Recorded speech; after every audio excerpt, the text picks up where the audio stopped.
Welcome to the Probability Podcast. Discussions on emerging and converging technologies, problems that are being solved, and the probability of positive and negative outcomes that we might expect.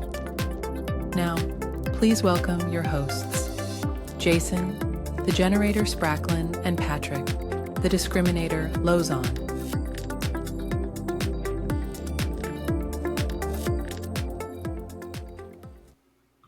Hi, everyone.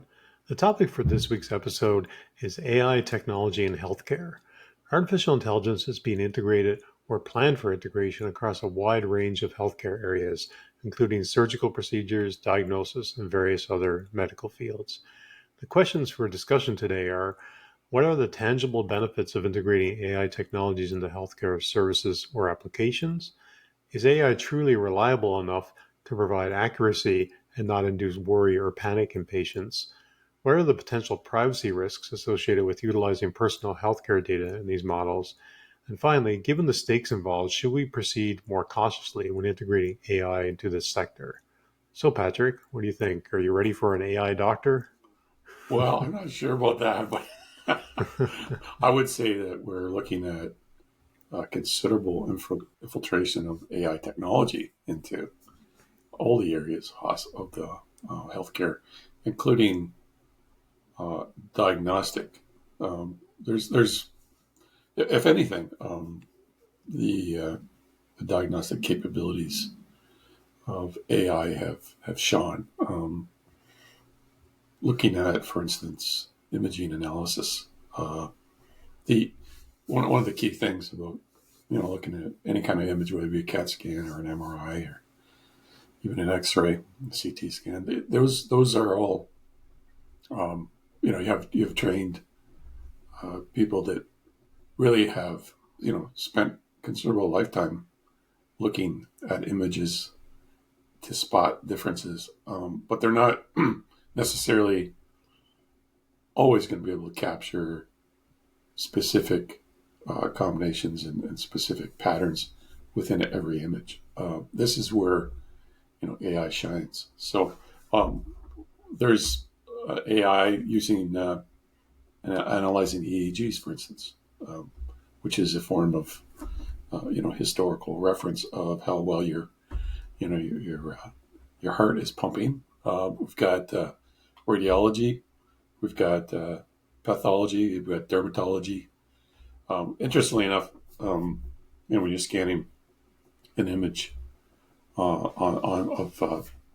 let's just say it's a suspected cancerous growth on your skin or any kind of lesion or anything like that, there are very minute pathology markers which AI can isolate and provide a immediate feedback on that analysis. Optometrology, which is really looking at retinal scans. What's the inside of your eye look like? Are there any telltale signs of some kind of malady? And from that, early detection is always great. And of course, when we think about the idea of utilizing these technologies, there's got to be some level of acceptance, right? The individual clinical experts that are doing that work, their role is actually in danger, right? If it's completely taken over. But we'll see as we go through this that the idea is to augment the clinician. It is not to, and this comes back to, and we'll talk a little further about this, about the problems of implementing these technologies. But it also comes back to the idea of who's responsible. Is it AI who's responsible, right? Or is it the clinician, right? Well, like you said, you can't just have AI take over completely, because then there's no oversight, like you mentioned. But also, I noticed that when they talk a lot about AI and its effectiveness, they always refer to this term as human in the loop. In other words, like the most effective way, at least right now, to use AI is not certainly in isolation, although I think there are some applications for that, some particular scenarios in which maybe that works. But by and large, they talk about sort of human in the loop, as it were. And then I also noticed when you were going through all that is there's a multiple different ways for medical people to scan you for different problems, right? And then certainly I've been through that, and I'm sure you have, where you get different types of tests, and each one of those tests gives a certain amount of information. So I think the ability for AI to kind of take all that data and pull it together and have a look through it and figure out how it all ties together, I think is a huge part of it. They mentioned, this company, Pyramidal, that's using AI to essentially, they're claiming they're decoding the human brain, for example, and that, they basically record, say, patients' brain waves for several days or even weeks, right? If they're in an intensive care unit or in hospital and trying to figure out what's sort of wrong with this patient, and that there's a lot of data there, and that there's no way a human could possibly go through all of it manually in any sort of reasonable amount of time. So I think the idea is that AI can take all that data, sort of crunch it, give some sort of summary or pull out patterns and give that information to the doctor or physician, and then they can take that information and use their expertise to utilize it, if that makes sense. Yeah, and digging into the finer granular details, right, which the human eye can often miss, right, and also taking images and processing those. It's just similar to, if you were to look at something in a different bandwidth, look at something from a point of view of a different spectrum of the light, for instance. So taking that technology and building layers on top of the image to actually point out particular areas, right, that enhance the image itself. And that can also help from a point of view of, understanding whatever you're trying to isolate, right? But that, again, it takes all that pre-processing, and that's considerable amount of, specialized, coding for the image analysis tools to do. And with that, it has to do that consistently and reliably, right? That's where we get into, okay, this image looks like this. It's been enhanced. It's pointing out something. Is that indeed the case? And, a specialist will look at that and say, I agree with it or I don't agree with it. And if you don't agree with it, maybe there's another problem, another issue at hand that's causing that. And, images maybe need to be redone or whatever, right? But the idea is that, is there a person involved? And that's right, I agree with you. We really do need to understand that, this is an AI run alone by itself, becoming the AI doctor, right? I also think there's I think you were talking about an EEG, which is really interesting about what it can actually, analysis of brain waves and electrical signals from the heart, and what you can find from that. Yeah, part of that is the continuous monitoring, right? I guess there's sort of a trend in these wireless sensors becoming more mainstream, and that, even I went through it myself where I had some challenges with some heart palpitations, and that, I've since sort of gone away. And in the end, there was nothing sort of medical going on, thankfully. The heart doctor had me wear a device for like two days straight or 3 days straight so that I could get that continuous monitoring data. And then they had to go through all of the what that monitor picked up over 2 or 3 days and kind of go through it. And it took them a little while, but they did it. But I think in this case, the idea is that you could wear some sort of wireless device that could have some sort of continuous monitoring, especially if you were suspecting there was some problem, or maybe just as a routine, a yearly thing where it monitors various things over a couple of days, and then the AI takes all this data and then provides like a report back to your doctor. In the end, it's going to save your doctor some time, if it's proved to be reliable. And I think you mentioned, trust and that sort of thing. I think that's the bigger challenge. We know these models can handle big data crunching and whatnot, but we also know that they can hallucinate and there's other issues. So like, I think that level of trust in what it's coming up with and the conclusions it's coming to is certainly a big factor in the acceptance of using AI in healthcare, right? Yeah. I mean, our body's incredibly amazing. And if we have an intermittent problem, whether it be pain or motor skills or what have you, it can be very difficult to isolate, right? Those specific situations. So, tracking over time and then being able to look for those, those aberrations, right? Those areas where there was a problem, and isolate those and understand what that information means.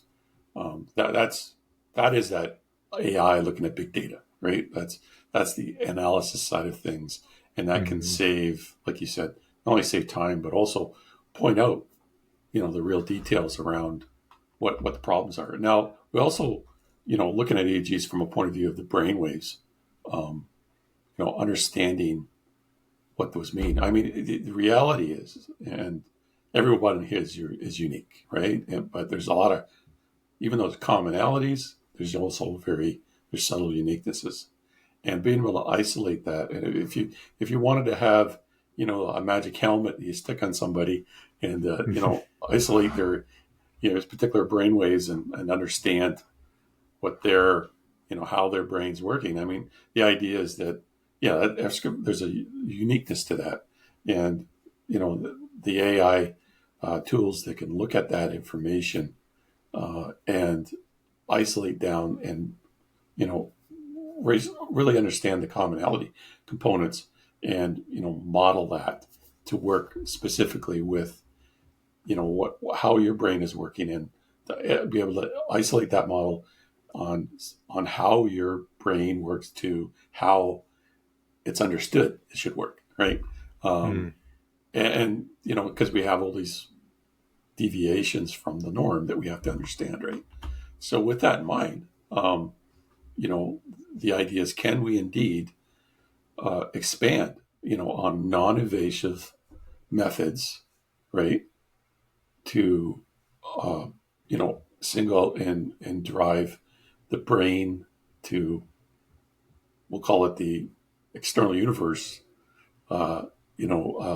understanding, right? This interface, right, is then capable of doing so much, whether it be running a exoskeleton for somebody who is quadriplegic and they can walk around the home without a problem, or operate a bionic arm, right? I mean, it's endless, right? I mean, we've already talked about a little bit about Neuralink, and we're going to have a whole session on discussing that one. The brain-computer interface. Yeah, certainly. Yeah. There's a whole hour or more that we can dedicate to that for sure. But I do think we've already seen the proliferation of wearables, right? That you can wear an Apple Watch or a Fitbit, or there's other devices in which that can monitor certain vitals 24/7, give you outputs as far as what's happening when you're sleeping or when you're exercising, all those types of things. And I think you're going to see more of that. It's not so much of, like we said, AI taking over. It's more, can you wear some smart devices that can do some sort of continuous monitoring and maybe alert like the early stages of something, right? That prediction that, this pattern means that maybe in the relatively near future, someone's going to start to develop, dementia, or they're going to develop cancer because of early detection type things. I think that's, when we talked about saving time, I think it's not so much that so the doctors can have more time to go golfing, right? It's more like the faster we can crunch data and come to conclusions, the sooner we can intervene. And in a lot of cases, the sooner we intervene, the more chance somebody has of surviving or from a better outcome in terms of disease and that type of thing, right? Right. Rapid diagnosis means, the ability to respond and provide treatment, and also, less progression of the disease, right? The idea is you want to be able to turn that around quickly, right?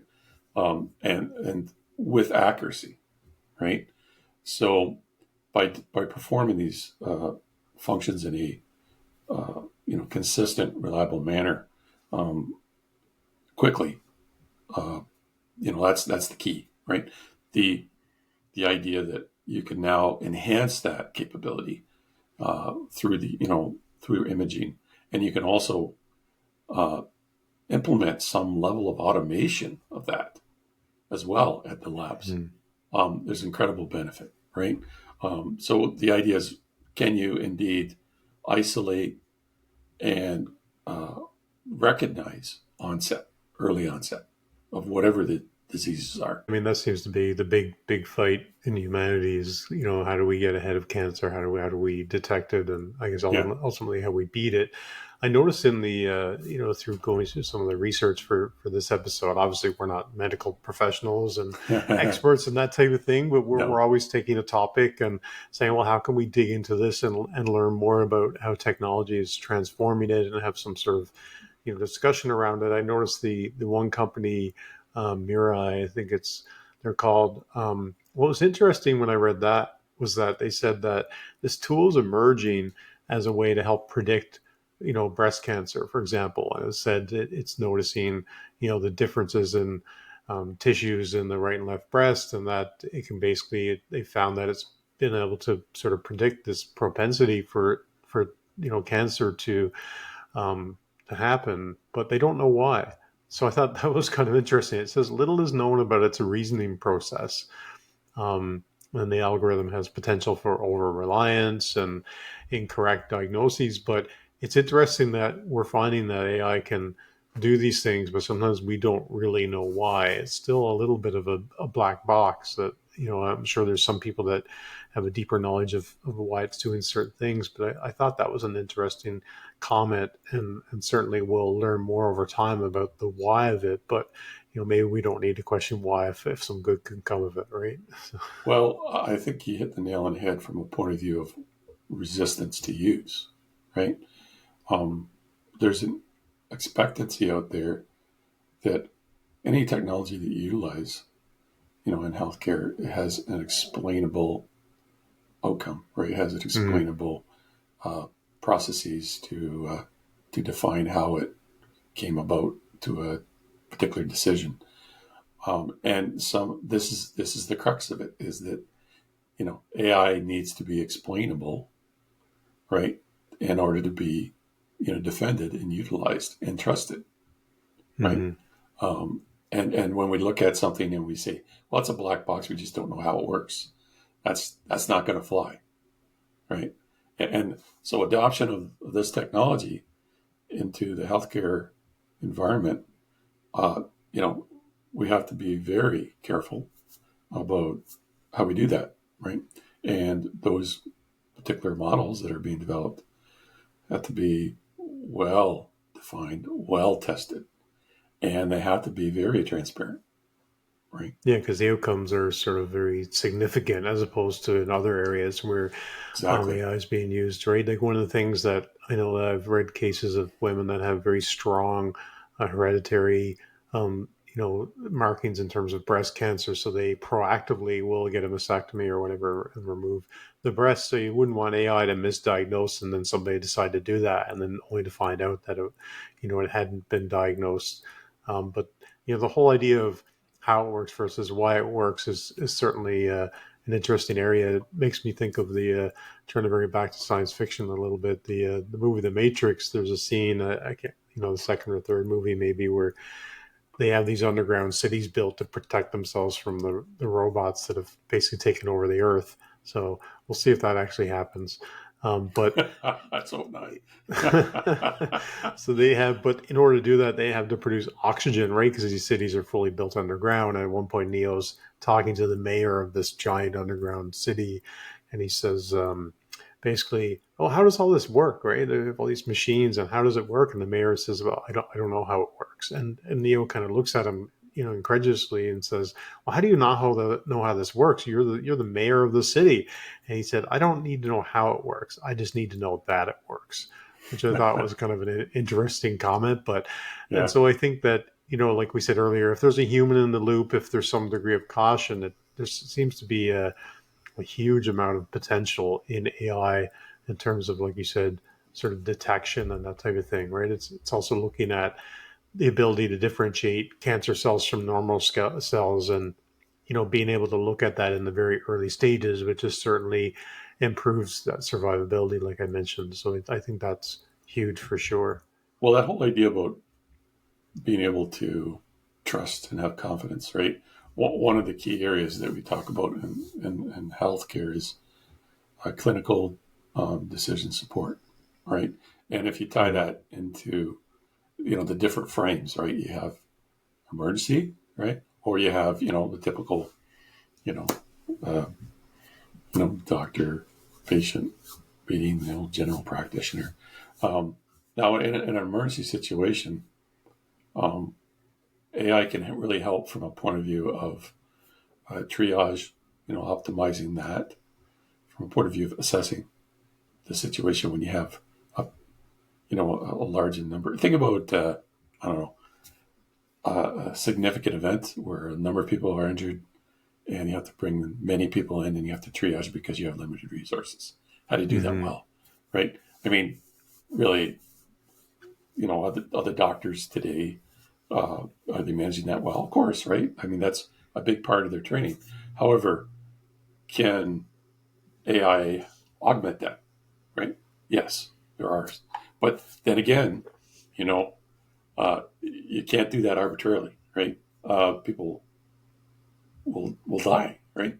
Uh, Diagnosis support, helping with differential analysis, uh, treatment optimization. Those are all components of how AI can augment, right? Well, like you said, the saving time, getting down to the root of it, giving the doctor more information, understanding the symptoms and what they could mean, I think is really important. Just to give you an example, so I guess it was probably about 10 or 12 years ago. My father was rushed to hospital, and they didn't initially know what was going on with him. He was very coming across as very sick, and he was shaking, and he had all these different symptoms. And I mean, we were talking to them. At one point, the doctor thought maybe he had Parkinson's. In which case I said, well, he was fine, a few days ago. I don't think he developed Parkinson's overnight, for example. And, not saying anything against that particular doctor, but they were a bit baffled as far as what was going on with him. And at one point they thought maybe he had a stroke and this and that. But in the end, he actually had some sort of infection that went septic and ended up getting into his Right. brain, which indicated why there was neurological things Wow. going on and why he was sick and why he was shaking. I'm still convinced to this day that if he had been diagnosed correctly from the beginning, that he wouldn't have went through all that trauma that he did. And in the end, he sort of recovered from it, but he never he was never the same after that. So I think, I have a personal viewpoint on why I think that diagnosing something much faster is certainly, the direction we need to head in situations like that, right? Yeah, once the body experiences the insult of injury, how will it ever really truly recover, right? Yeah, Yeah. that's a good question. I mean, we talk about that. I mean, that's a good case, right? Where we have somebody coming in, you have no frame of reference. I mean, this is where it's an incredibly difficult job for, any emergency doctor to, and they have Mm-hmm. procedures, but they have procedures. They have specific tests. They have a process, right? And they also have to draw upon their training, their skills, and to make the quick decisions, right? Now, can situations where you have, especially if you think about something that comes in that's very unique, very novel, right? Can AI help with decision support, right? Thinking about the fact that AI would have a decision support tool would have that utilizes AI that utilizes the combined total of every case out there for the last 300 years. Well, maybe I'm exaggerating, but the idea is the Mm-hmm. big data can help from a point of view of providing that outlier understanding outliers, right? Because most of the time you have somebody come in and they got a specific separation. They have telltales, they burst their appendix or whatever it is. But then as you get further and further down that bell curve into the outer edges of the outliers, that's when things get very difficult, right? And Mm-hmm. this is where we can utilize AI, right? So yeah, tools can be, from the symptom side of point, point of view. Tools can be used to help, GPs to emergency doctors. So the other thing that tools can be used for, from an AI perspective, is preliminary patient analysis. So you go in, part of your registration is all about, going through a number of different, we'll call them dynamic questions, right? Not forms, dynamic questions. So you start with kind of a single set of questions, but then you go through this drill down process, which is, what with the nature of AI, you can do that, right? And then you get into isolation, right? And that's when we talk about, getting into differential diagnosis, which is kind of the next stage, right, of trying to isolate what's going on. And you need to then perform specific tests in order to isolate, right? So you can only go so far, and then you have to do tests, right? And you use those facts to make a decision on what you're going to do next, right? And you keep going through that kind of decision tree to collect facts based on where you are today, right? So lots of promise there, to help with that incoming flux of patients coming into the hospital. The other side of it is the general GP side, right? I've got a cold. Is it a cold? Is it meningitis? Is it the flu? Is it COVID? Right? GP, non-emergency necessarily, need to understand, right? Where am I? Right? So drill down into that. So from that, GPs are again looking at these tools and saying, yeah, it could benefit. Sure. Right? Again, held back. Can I really trust it? Right? And being able to isolate things on symptoms is a problematic anyway, right? Because symptoms can be so varied that it doesn't necessarily... or similar, yeah. You mentioned COVID earlier, for example, right? Yeah. Like, I think a big reason why that spread so quickly is that it basically had flu-like symptoms. And I think, it's quite possible that, again, I haven't done a deep dive into the history of COVID, but from what I understand, it took a while for them to figure out what this was, and that it was actually not, cold and flu, that it was something much different. But also you had it happening in isolation. It started in an area, people started to travel, it started to spread. I mean, I still remember seeing the news where it's like, oh, there's a virus over in the, say China, and, don't worry, it's, there's no issue over here. And then all of a sudden you hear, oh, there's a couple of cases in Canada. And God, wow, within like a week, It was throughout the entire country.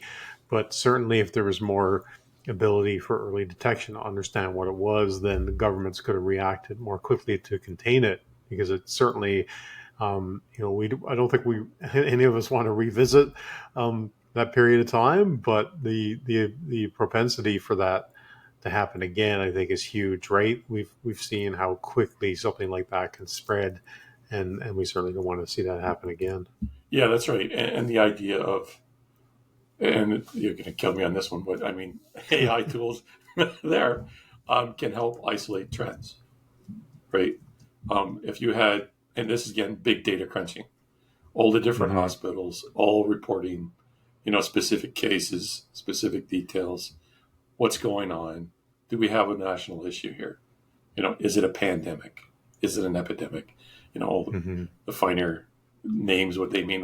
The idea is there a situation occurring, and can we isolate it, and can we respond quickly to it, right? So that whole idea about public health, are surveilling, right? Being able to surveil for specific outbreaks of certain diseases, and then what can be done for responding to that, and also again we'll go back to the decision support, right? What do the what are the functions for the upper administration of health, centralized health support? What are they going to do, right? And what's the fastest way to containment, right? So all that is, fascinating stuff. But I'll go back to one key idea here is that any of these decision support tools that are going to be developed utilizing AI for the benefit of, the healthcare culture has to be a partnership, right? It's not about, any one particular vendor creating a great tool and just pushing it out, right? These are partnerships. There has to be interest and passion from both sides, of the fence, so to speak, to really make this work, right? Because, my take on this would be, you're going to put out a decision support, and that initial cut of that tool is only going to work so well, right? And you're going to throw the baby out with the bathwater when it makes mistakes, right? No, you have to have a partnership there, and you can't just implicitly trust it. It's going to require an evolution, right? And that evolution needs acceptance and support on the mental health side in order to be successful, right? Now we see that with surgical procedures. We see, a high degree of technological support there being utilized. And of course, now you add AI and the ability for tools to, work at a finer level of control than even a human can do in that autonomous fashion, right? The ability to, perform, we'll call it minimal invasive procedures, right? And so the idea is not to damage the body, to heal the body, right? Not to damage the body to address a particular issue. So all that is already on its way. It's already working today. So really, the medical industry as a whole they've really embraced some levels of AI and AI support already, right? Now it's just a matter of moving along with that, and that process. There needs to be partnerships. There needs to be involvement on both sides in order to really drive that home, in order to be successful. And of course, when you are right, the idea is now you've got a tool that you now can utilize, and it can then be built on, the next level of tools, right? So, we think about surgical planning. That's another area. The idea of being able to build 3D models of the patient. I mean, that's incredible, right? You can do the imaging, and then you can take those images, digitize those, and dynamically, predict what's going to happen, right? And also move those models around in all different perspectives so you can view them, right? As a surgeon, for instance, that has to go into a particular part of the body. I mean, we always think about the brain, right? But no, we've got many different areas in the body where we have to be very precise. And the idea is how to get to that, right? What's going on in that particular area of the body? How can we, be as invasive as possible? For because everybody's different, like you said, right? Like we're all essentially built in a generally in the same way, but everybody's body is a little bit different, and so that has to be taken into account. I know we're getting into this in a future episode, but I listened to a long podcast interviewing the surgeons and other people involved in this Neuralink device, and they do an immense amount of planning up front, 3D modeling, trying to understand the exact patient they're working on, for example. And there is a part of that process to insert this sort of implant into the brain where they basically said they wouldn't be able to do this without AI, and they have a sort of a robotic surgeon that can go in and implant, part of this device into the brain and avoid the vessels in the brain, right? Because that's the big thing about doing anything invasive, especially if you're implanting anything in the brain. And the neurosurgeon basically said that he considers this sort of AI robot to be his partner. in that there are things that this robot can do that he can't do, and there are things that he can do that the robot cannot do. And I think that goes back to this idea of sort of human in the loop, but it also speaks a lot to the potential, right, for these technologies to really advance. I mean, we can talk about Neuralink and the science fiction of it all, but there's certainly a lot of other procedures that could benefit from this sort of partnership between, I guess, doctors and AI robots, I guess, right? Yeah, if you think about it from a point of view of surgery, right? If you look at battlefield situations, right, where you have soldiers coming in, and that for those first few minutes to the first few hours are critical to them survival, their survival, right? And a lot of those, you know, processes, can they be automated, right, through AI? Can you have, you know, we'll say, okay, this is kind of science fiction-y, but you can have this AI-driven surgeon, right, a trailer, and you tow it there, you start her up, and you start feeding it wounded soldiers, and out the other side are, we'll call them soldiers that have at least been stabilized, right, en masse, right. Now that would entail a considerable amount of support and trust by the surgeons to get, a particular, we'll call them an AI surgeon to be developed, to work across all these different levels and all these different areas of the body, and to really understand how to operate and do no harm, right?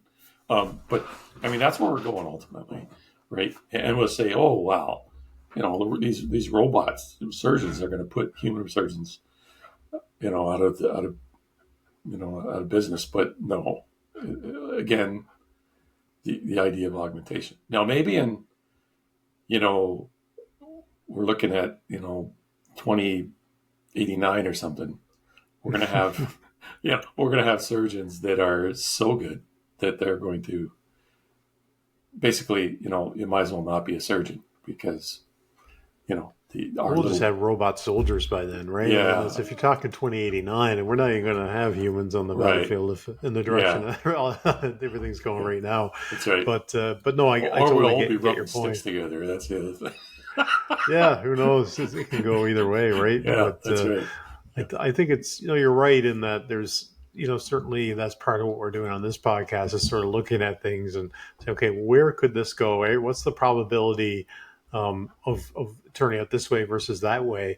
And it seems, looking at, all the research that I've looked at for this podcast, certainly a lot of more advancements in integrating AI into healthcare than I even imagined. That it's actually seems to be accelerating quite a lot. If you look at all the different areas that it's already starting to infiltrate, that it's mind blowing, really. That it's and I wonder about how cautious we're being, but at the same time, I think that we're definitely desperate to get those next advancements in medical and healthcare. How do we improve that? And it seems like it's sort of inevitable that AI is going to play a huge role in that. Well, sometimes it's the basic stuff, right? As well. You think about, how are your medical health records communicated? Are your dental records shared? Are they all central? Is everything centralized that reflects you? And is that safe? Of course, we'll get into that later. But the idea of, having these health records, and then you can then perform analysis on these health records, and you can actually perform predictive analytics, right? And that requires that big data of you, right? Your health record over time, right? So you have a chronological timeline of yourself as a patient, which includes all your medicines that you've taken, all your different diagnoses, all the procedures that have been performed on you, the current state of everything that you've got from a point of view of, scans and imaging and all that, right?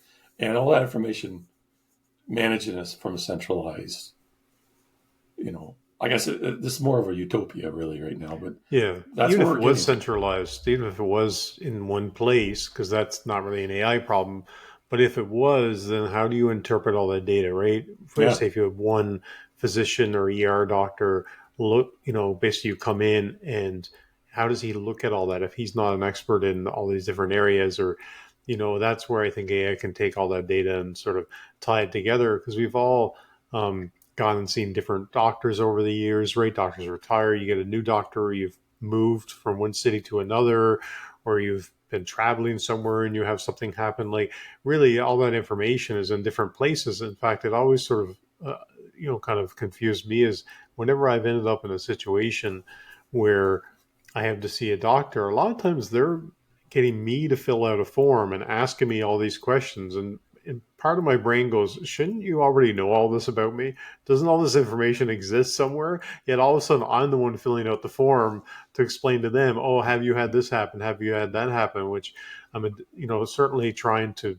create that central repository, I'm sure is a bigger challenge than you or I can solve. But it certainly makes you wonder about what's happening in the larger field of medicine. Is how is all that data not sort of more readily available and able to summarize? And back to my comment around my father, if they had had more background data on what he had gone through over the years and different tests and doctors, they would have had a more complete picture of him and probably would have been able to help him faster, right? right. And the relevance, right? Understanding the relevance of something that happened 10 years ago, right? Oh, That's for sure, critical, yeah. right? The idea of being able to take that information and go through it all and come up with a current state, right? Of diagnosis is it's an incredible thing. I mean, you think about like you said, we expect the health community to have all that information at their fingertips, but yet, you know, we're sick, we go to the doctor, we're under duress, and we're being asked to fill out a damn form, right? Do we? I mean, first off, are we even able to fill the thing out, right? In our current state correctly, right? So that's a huge challenge. Now the other that does bring up another interesting one, which is the patient being able to wear devices, right? So you think about, if you have diabetes, you can wear a device now that can track that day in, day out, every hour, every minute, every second. So you always know where your sugar levels are and so on. Or the same thing goes with you if a chronic heart palpitation issue or something like that. So there's amazing capabilities now for not only capturing that data but analyzing it and tying it to other other information components. What if there's triggers to certain events and that kind of thing. If people have an app and they're on their phone and they say, well, here's what I had for dinner last night, or this is what I've been doing physically, and those are all data points that are also tied to your data that's within your body, the measurements that are occurring, Mm-hmm. right? And then you can have this correlations and connections, right? Isolated, hopefully not correlations, but the idea is you've got now all these additional data points that you can do based on applications and mobile technologies and extra devices, right? And it can be used to help manage whatever your chronic disease is, right? To make it even better, right? So Mm-hmm. amazing potential here, right? Amazing, exciting potential, right? And we're getting in now into personalized medicine, right? If you have, what we mean by personalized medicine, of course, is specific actions and treatments in respect to your body conditions, right? And it also ties back to even your own genome, right? We talk about genetics, as CRISP and that kind of thing, as a telltale sign of certain diseases, but that's not necessarily the case, right? They're not always turned on. They're not always activated. True, yeah. They're only probabilities in a lot of cases, and we can have our probability machine, our AI probability machine, help isolate some of these situations. So if people want to know, right? I mean, do people always want? I mean, certainly, and we're describing scenarios in which we can predict that certain things are going to happen, and but sometimes people maybe want to be a little bit more oblivious. Perhaps I don't know. I think there was a thing where people asked, do they want to know? Some sort of science fiction thing. Do you want to know how you're going to die? And most people are going to say no, right? That I want to live Yeah, my life as happy and carefree. But I do think that once you enter a situation where something is happening that you're unsure about, I think, and if you looked at it sooner, the outcome would have been better. I think most people would want that, right? That idea of um, you know being able to predict things, I think, is really important. And I think we could see more of that if it wasn't quite so invasive, and if there was ways to sort of monitor things that were a little easier to implement and sort of handle, then I think we all would sort of want that. I do think this idea of personalized medicine is really interesting. yeah. And the other side of it too is that you get into, we'll call them chatbots or virtual assistants, or I can call up and get a particular AI entity that's my doctor that's looking at my health records Yeah. and talking to me about my current situation, right? And with that, we can. I mean, that opens the door to many new and wonderful methods of treatment before even seeing a clinician, a medical specialist outside of that. So you're basically, some of this stuff can be handled off the cuff through these virtual assistants, and with little to no liability of, because I mean they're always going to say if something has, if this particular condition gets worse, go into the ER, right? Go to see your doctor, that kind of thing, right? Mm-hmm.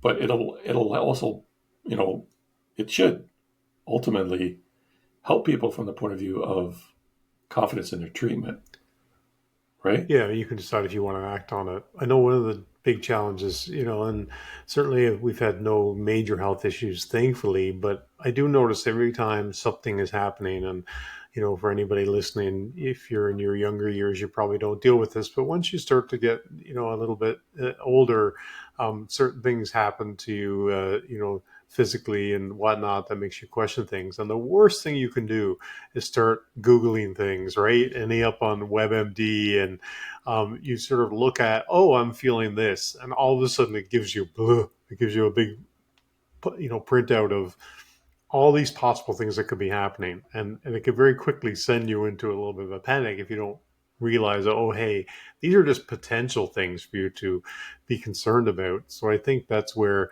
we might have to strike a little bit of a balance, right? Because it might, even an AI chatbot or doctor might look at something and go, well, it could be this and that. And what we don't want to have happen, I think, is this sort of influx of people running off to see doctors and flooding hospital emergency rooms because their quote unquote AI doctor said, well, because you have, symptom A, B, and C, you might have cancer, for example, right? And if these platforms or systems don't get a little bit more intelligent, a little bit more nuanced, you could see some of that happening, right? Certainly, if we look at what's happening right now with ChatGPT and other tools hallucinating, I really don't think you're at the point where, yeah, you can get information, but if you start to ask it, sort of advice, who knows where that could land, right? Yeah, and that's the whole idea, though. Understanding, building models that are explainable, transparent, Mm. and aren't prone to hallucinate, right? And work at a certain level, right? And then escalate from there, right? So the intent is that yes, there's a lot of value in what they can do from the onset, right? But when things get a little more complicated, Mm. go to your clinician, go to your doctor, go to the emergency, um, and those more complex situations. And again, you go there, and then they may have augmentation tools to help them, along, right? But the idea is that, doctors are not being taken out of the loop here, right? Yeah. Um, Back to that human in the loop. Yeah. that's right. These tools are there, and I don't know about you, but in Canada here, we have some severe problems with, health and health services. Anytime you go, you have to sit 5 hours in an emergency room. That's pretty distressing, especially if you have something seriously wrong with you. You have a serious condition. Um, so that all being said, a lot of these tools being introduced have a lot of a potential to really help alleviate all that stress on the system. But it will all take time for sure. I mean, think Yeah, it of could go either way, right? It's yeah, like preemptive, anything preemptive that can prevent people from going. I know my mother was a nurse for, God, almost 60 years, and she did work in the emergency department for quite a number of those years. And she worked in smaller places where she kind of was the doctor. There were no doctors. There was a doctor on call if it was really serious, but she was the one sort of managing the department. And I still remember her talking about the number of people that would come in with minor things and start clogging up her emergency room when, all of a sudden someone comes in with something more serious and you have all these people there to deal with who are, in rooms or in beds and you have to move things around. So there's sort of a, especially in smaller places where people don't have doctors, don't have family doctors or don't have any other choice but to go to the hospital. There was certainly a lot of people that for even very minor things would just show up at the hospital. So I think if there's any way to sort of, through these systems to preemptively tell somebody, you know what, in all likelihood, this is something very minor. You don't have to go to the hospital, maybe wait and, go to your doctor, next week. You could certainly help free up some of that capacity in some of these emergency rooms, I would imagine as well, right? well, not only that, you also can drill down to critical information, right? So Hmm. you do that dynamic questionnaire, right, as part of the registration component of going in to the doctor. Um, so instead of going there and showing up, you do this remotely, right? And you can even schedule when you're going in, right, to the emergency. But the idea is Hmm. that now they have, the clinicians there already have a process that's been performed and wealth of information around you, as it also as it pertains to your particular health file, right? Um, and when you do show up, the idea is you're not just coming out of woodwork. You're not just dropping out of the sky.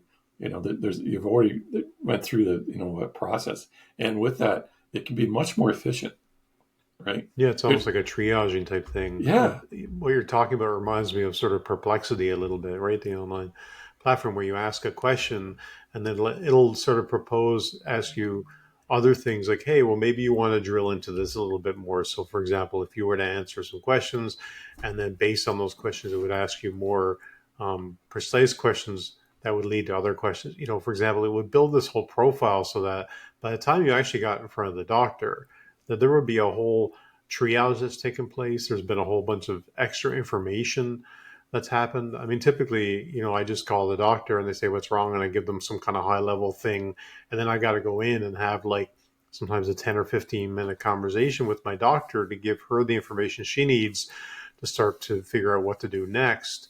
And if you think about the amount of hours in the day and the amount of patients they need to see, I mean, I know almost every time I go, I'm sitting there for an hour or more waiting to see the doctor. Well, why is that? Because it's variable, right? Like some people go in and it's very simple and they give the doctor two pieces of information and the doctor, checks their heart or gives them a prescription, they're on their way. Whereas the next person that comes in might need a half an hour.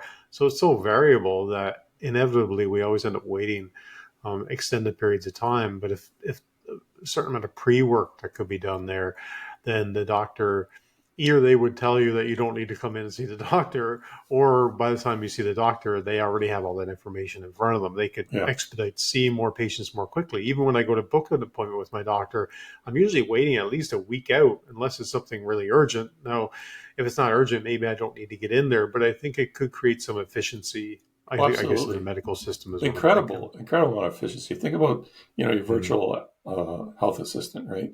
It can help from a point of view of, we talked about that going through that dynamic test questionnaire.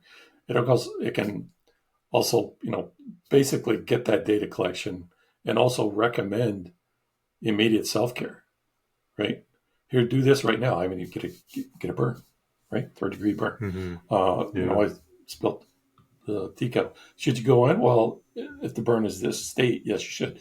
But if it's not, then here's what you got to do immediately, right? Um, those kind of things, right? Or even, you know, do this regardless, right? It can also handle. This goes back to the question: Why do you go? Why are you at Emerge? Why are you going to see the doctor in the first place, right? Prescription refill, right? Uh, are you doing a follow up from a particular surgery or other type of activity, and you're trying to understand, and you need to understand certain things, or this is hurting, or whatever, and you need to have that information about recovery and an extra instruction, or you've got you need more advisement on how you're taking medicine, right? Or you're trying to manage a chronic condition and that you're having flare-ups, right? Um, why are people going in there in the first place, right? That can help, right? hmm Manage that queue, and then also, we'll separate those individuals that don't need to show up. One of the things I wanted to kind of branch into is talking about telemedicine and telemonitoring. That kind of remote care aspect, right? And this is where AI tools are also being used. I mean, we saw some telemedicine when we talked about COVID, where people were basically, they were being isolated, right? And the idea is not to increase risk, so you would have, um, you know, uh, just basically a form of a webinar and that kind of thing, where people would be talking to one another remotely. Um, Even the potential doctor, right? So, telemedicine has many different, um, we'll call them benefits. There's benefits from the point of view of the patient, but there's also benefits from the care, the medical practitioner and the caregiver. For constrained travel, you know, convenience side of things, timing. That's great, incredibly powerful too. So you can have a whole arm of, a health provision that can be remote, right? Um, we talk about AI tools that would be augmenting those, right? Whether it be, you know, let's say you have a remote meeting with your general practitioner, and then the general practitioner who's having, you know, 30 odd calls a day, has a little AI assistant that's doing all the automated notes, right? Yeah, I mean, I guess when you look at things like this idea that things are moving into natural language interactions, right? That Yeah, it's not just you typing something into ChatGPT, that we're moving into this area where it's listening to you speak to it, it's speaking back to you. Like you said, it can drill further.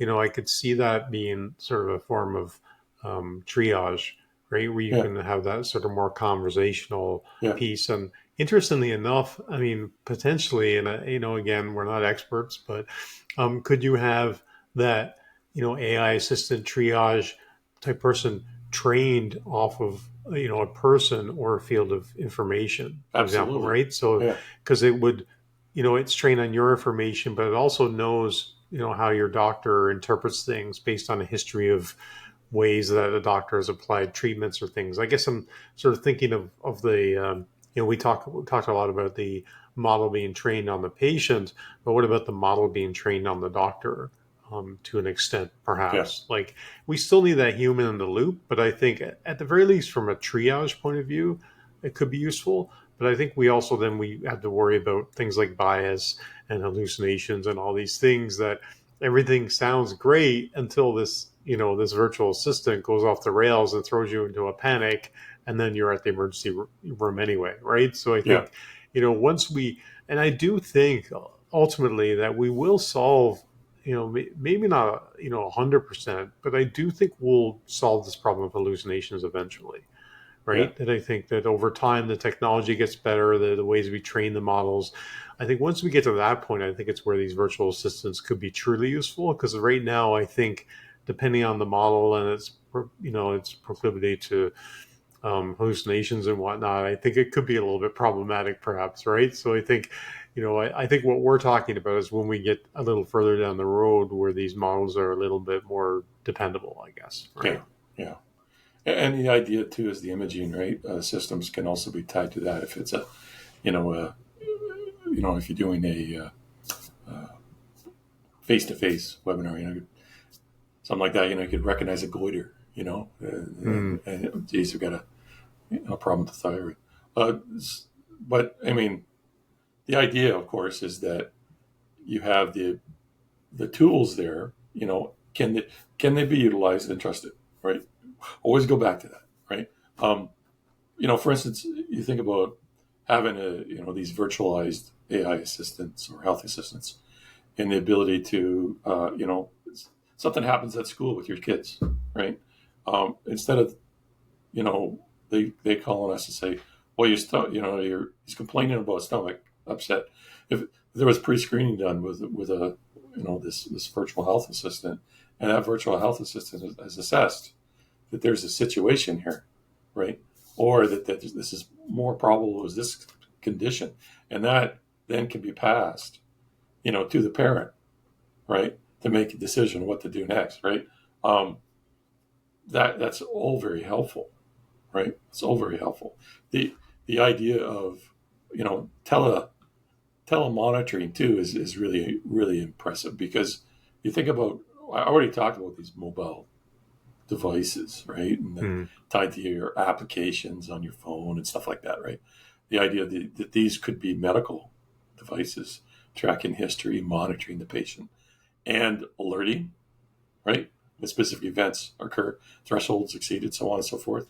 Um, and this could be with individuals who are far away from any kind of health care, whether it be I'm on a hike in northern Canada, and I've got a problem, the whatever that chronic condition is, and it's having where I'm having a flare up, I'm having a problem. Um, what is that? What does that look like? Right? Well, is it serious? What's the next step? Right? And you can get all that information via telemonitoring and conveyance of that information and analysis of that information. Right? So again, all supported through these tools that are able to access this, larger set of data, and then be able to isolate, right? Um, so the ideas of engaging with the different areas, right, of medicine is also a part of acceptance as well. Some areas may be more resistant to others than others. There is, mhm. for instance, when we think about how doctors are trained, right? How do they, how are they going about, learning surgery and that kind of thing? Imagine them learning on simulators that are, AI enabled, right? Imagine them having, you know, AI augmented tools at their disposal to better train them, right? And well, we haven't got into AI and education yet, but those are very, I would say, inevitable uh, probabilities here, where we're going to see Hmm. tools invented there that are going to help, help the medical practitioner. You think about, I don't consider myself an expert, but the idea of the how particular doctors as residents and so on and so forth, all the hours they're putting in, and working. Some of them are working in sleep deprived situations. They're having to make pretty tough decisions on the fly, with limited information, right? Um, those are never good situations. Hmm. Anytime you have a fatigued person and making decisions, for one, and then add, well, here's the presentation of information, but it may or may not be complete, right? Challenging to say the least, right? So the more we can do to help those individuals, right, the better off the patient will be. Yeah, no, for sure. I think when we look at it, there's also some sort of outlier applications as well. We're looking at the voice analysis for disease detection, for example. And I think this um, different ways that these systems can gather information, multimodal, as it were, right? We're seeing that trend in AI now with various different types of inputs. And I think this is where you're going to see a great acceleration in sort of AI powered, healthcare technology, for example, right? We've already seen where some of these models like ChatGPT through a camera can look at you, can determine sort of your disposition, or if you're sick, or if there's other neurological things going on. It's more than just taking blood or taking a scan. It might be able to look at things a bit more in real time. We looked at this idea of smell-based disease detection using AI-powered electronic noses. So that's a whole different area of dogs things. Can do it. They can. Yeah, this right? is true. Yeah, there's been cases of that. Sure. You talked a little bit before about the idea of AI-powered prosthetics and exoskeletons, and I think if we look at that extension to Neuralink and things like that, there's huge potential. The idea of merging of AI and humans, that man and machine merging, I think is hugely important in terms of trying to figure some of these things out. Nanotechnology. I actually saw an article the other day where, and to what degree this is true, who knows with the internet these days, but apparently they've developed, or some sort of company or firm has developed a nano robot that can go inside your body and destroy cancer cells from the inside out. I mean, that truly sounds like the thing of science fiction, but I don't think we're too far from it. I think we've definitely seen that, acceleration of technology in many areas, and I think that it's been a little slower to be implemented in, healthcare. But I think we're starting to see that, like I said, acceleration of that type of thing as well. I agree. There is something called the nano pill. I've seen that. Oh, okay. Nano pill. You swallow it, and it's how you do endoscopies, right? They stick a camera down your gut, look for stuff, or up other areas. Up the other way. So, okay. No, never fun, but it happens. Take a pill, right? This thing floats around. They can navigate. They're actually going to make them autonomous in the future using what? Oh, well, AI, of course. But the idea is these things are going to be able to, isolate. Oh, you have a polyp, or there's a possible, condition in your bowel or in your stomach or what have you. And then the next step is, okay, well, if it's small enough to go through, a gastrotomical side of things, can we make it smaller? Right? Where else can it go? Yeah.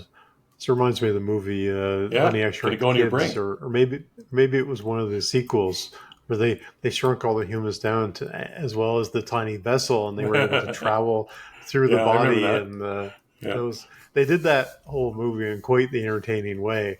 But I mean, I don't know about shrinking down humans, but certainly this sort of nanotechnology combined with AI will certainly give a less invasive, I guess, way to get inside the human body and kind of look around, right? I think if anything, when we're talking about being able to build smaller and smaller machines, it really is health science. It really is the field where we're going to see the application of that technology, right? Sure, you might see things that, I don't know, they're floating around a fusion reactor or something. I don't know, but where else are you going to see nanotechnology, right?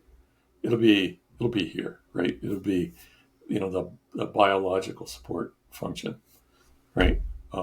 Now, will you see it in science, like you see in science fiction? Oh, he has his nanobots. He lost his arm, let's just grow a new one.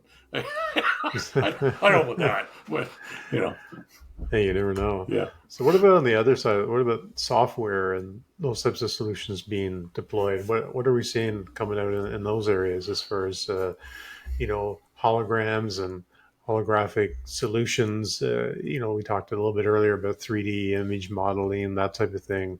What kind of advancements are we seeing in those areas? Well, I would say that, big players are forming partnerships, Microsoft and Google. The high tech companies are merging with or partnering with the big medicine and healthcare companies, and they're building out. Not only the we talk about centralized health records, for instance. That the problem of that, or the challenges around Hmm. that, right? It's not only the centralization of information and the proper management and protection of that information, right? But it's also making that information available to all the different health experts out there, right? I think we've all hit that situation, right? You got to go see this specialist. Talk to the GP, and the GP sends you this specialist, or you go to this specialist, or you go to that specialist, and all those specialists. Well, you only have one body, all right, and all those systems work together. Regardless of whether you have one specialist or two specialists, you're seeing, right? But being able to tie all those systems together, all the information together for all those, we'll call them defined, medical health practitioners, right? Well, for sure. It's Yeah, like, yeah, there's so many different specialists. It's funny, just on a side note, a bit of a joke note. I was watching a stand-up comedian, special one time, and he was talking about how, as humans, we have all these doctors for all these different areas, right? You can go see a doctor about your foot, doctor that specializes in the brain. But for animals, you just have a vet. You just have one doctor. I yeah, think he was trying to say like the vet is like the hardest job in medicine because the vet has to be a specialist in all of it, right? Because yeah, there's no like foot doctor for a dog or whatnot. Right? So the idea that we certainly, I think we're not going to get into medicine for animals, but there's probably some areas there we can get into. But I also, we certainly won't have time to get into it today, but certainly using AI for research, right? So we talked about this yeah, idea of, we talked a lot about diagnosing patients and hospitals and everything else, but certainly in the area of research and biology and areas where scientists have been challenged probably a lot by understanding intricate workings of human bodies and brains, and now being able to crunch all that data and find patterns and things will certainly, I think, accelerate those areas in research and whatnot too. So what about we've talked a lot about the potentials, for good and everything else. I was thinking we should probably talk a little bit about some of the, risks and dangers. And I guess we touched on this a little bit along the way. Um, but I wanted to kind of dive into a little bit on, challenges and I guess around how do people get to the point where they're accepting this technology being integrated? Because I do think, we can get here and sort of, pontificate about, how amazing these technologies can be in terms of advancing medicine. I think there's going to be a lot of people with a little bit of concern around it. There's already this sort of trepidation in terms of AI. I know that certainly in terms of challenges, sort of UX or usability is a huge part of it, right? About how do we interface this technology, with humans so that we can accept it, that we can understand it. I don't think simply saying in a blanket statement that we have AI now, it's going to solve everything. I do think that the way we interface, I think, is a huge part of that. But what yeah. other types of risks or dangers should we be thinking about when it comes to integrating AI with our healthcare? Well, I think with any type of situation where people are going to be creative and innovative, and there's going to be ideas, and those ideas, some of them are going to flop, right? So when you have a particular implementation of technology and it flops, is somebody going to die? Let's hope not. Somebody become very sick? Let's hope not, right? And where I'm going with this is you just don't inject, here's a new technology and just arbitrarily say it's gonna work. It takes a lot of effort, a lot of testing, a lot of monitoring. right? And again, I'll go back to that word partnership, right? Um, Hmm. the idea is just because you implement a tool and it should work doesn't mean it does work, right? And you need to take that extra effort of validation, verification, and evolution, right, of the product, because it's a loop, right? As you learn what doesn't work, you implement improvements, and you retest, right, and you continue down that road, right? Um, and with that in mind, it requires a certain mindset of the clinician, of the healthcare provider, to have the patience, have the understanding that some of these technologies are just beginning, right? They're Hmm. they need to get better, and instead of, like I've said before, throw the baby out with the bathwater, so to speak. Um, just because a certain technology is not working well today doesn't mean it won't work well tomorrow. But it takes investment to get it there. So Yeah, that's one absolutely. thing: having the patience, right, and doing the process, doing the homework, doing the verification, and not just slamming things out, right? We'll be more cautious, right? If you're Yeah, integrating AI into so many different areas that we've seen, it's pretty innocuous. But the potential for like legal liability issues, for example, like so we talked about having human in the loop. Okay, that's great.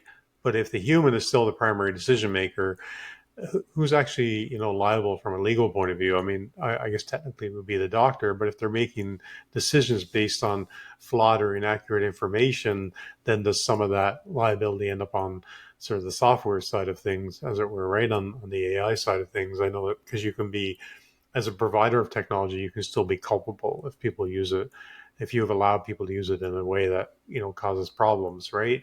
yeah. But I think the other side of it is sort of that data privacy, and certainly of all the data that we consider about ourselves to be sacred, I think our health data is certainly a big part of that, right? And there's so many different implications of that data being leaked out, and that sort of thing. But also when it gets ingested into these models, and how is that data being used? I wonder about that. We certainly, if the benefits there, I think a lot of us would want our personal medical data to be used to help create that feedback loop to allow us to be proactive around our health and that. But it is very sensitive data, and certainly how that data is being used and the ethics around that and everything else is certainly of utmost importance, right? Well, you hit the nail on the head, Jason, about accessibility, right? I mean, how many times have we heard about, especially in the medical world, right, about sensitive patient information being exposed, right, into the dark net, right? I mean, Hmm. that's unacceptable, right? Sure, the cybersecurity is an ongoing struggle, right, to stay ahead of we'll call them the black hats. But the idea is that, yeah, that everything is being done to protect that data, right? What happens though in reality is, cash strapped, stressed organizations that don't have enough nurses, never mind enough doctors, never mind being able to get through the backlog of their patients. And now on top of that, they had some archaic system that they're using that gets hacked, right? Because that's all they could afford, because they've got other problems on their priorities to deal with, right? So we got an imperfect system as it stands today, right? Um, the only thing I can say to that is, any of the new systems that we roll out today, it's unforgivable that they can be hacked. You Hmm. design, you implement design, security by design, right? Yeah, absolutely. I mean, That's and what you do. if you look at it as well, we can build this software. We know a lot of these models are being trained on data, but and we mentioned research a little while ago. So as we learn more as humans, like these models are going to have to be continuously retrained or updated based on the newest information as well, right? So they can't certainly live in isolation either. So I think certainly a concern, and who's responsible to keep that information, up to date and so on. Yeah. And the other thing we didn't really touch on too much, but the idea of bias that, we did a whole episode of this podcast on bias, but there's certainly bias inherent in these systems. And so how can that sort of reveal itself? I was reading something the other day around the idea that it can, AI can profile certain races of people and that type of thing, right? To say, well, this certain race has a proclivity to this type of ailment, and so now it's got a biased look on that. So if it knows that much about you, then maybe it can start to push things in a direction that's incorrect based on, well, the same way that humans have bias, right? So there's been some talk of ensuring that these models don't have too much information on you, and that it could end up, providing an insight or a result that's biased, by default type thing, right? Well, that's an interesting problem. We have a whole, you know, episode we talk about bias. I mean, is it really bias or is it true, right? So if you have a particular, genealogy, genetic background, and you're, because of that, as a group of people, you're more susceptible to certain types of diseases or what have you, and you respond to certain medicines a certain way or whatever it is. This thing is, right, that is isolated and said, oh, this is a bias. Is that true? Was the sample too small? Right? Mm-hmm. Is it defendable, or is it fact? Right? Is it? And this would help from a point of view of treating particular individuals.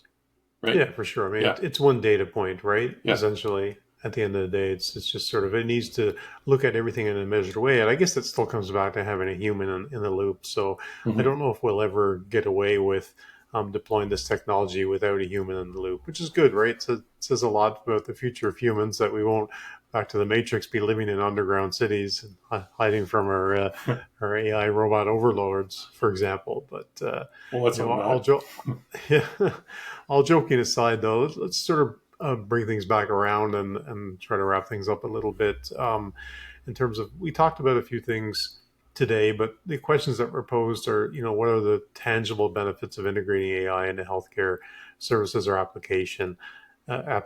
It seems like they're immense, right? There's Yeah, a limitless. huge variety of Yeah. ways that AI is being integrated, and certainly there's huge potential here in various areas of, diagnosing ailments or diseases, to predicting, to monitoring, to improving our health systems.